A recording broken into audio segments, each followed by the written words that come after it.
根据奇美医学中心的统计，对去年2021年到今年的6月，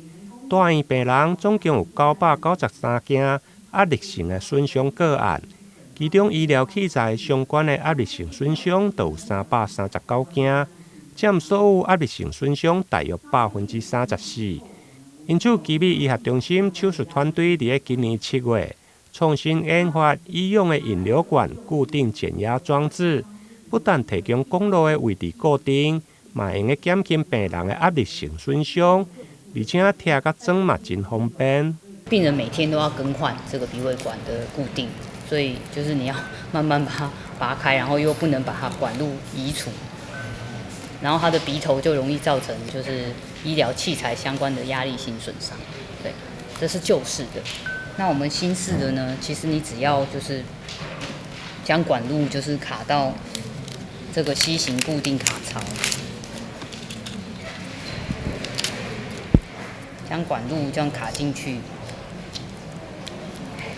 然后把背胶移除。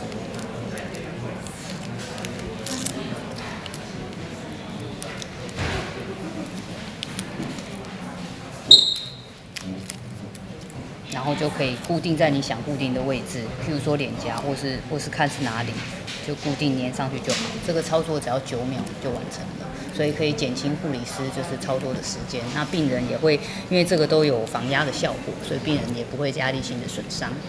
护理师表示，这种C型的固定环不但使用各种的外科公路，而且具有亲肤性、皮肤防压的效能，甲过去传统使用片尾管必须要用纸胶带固定伫个片头，不但贴甲装无方便，而且嘛容易伤害皮肤。自今年7月，使用医用的引流管固定减压装置，病人就无搁再产生医疗器材相关压力性的损伤。台南新闻林根采访报道。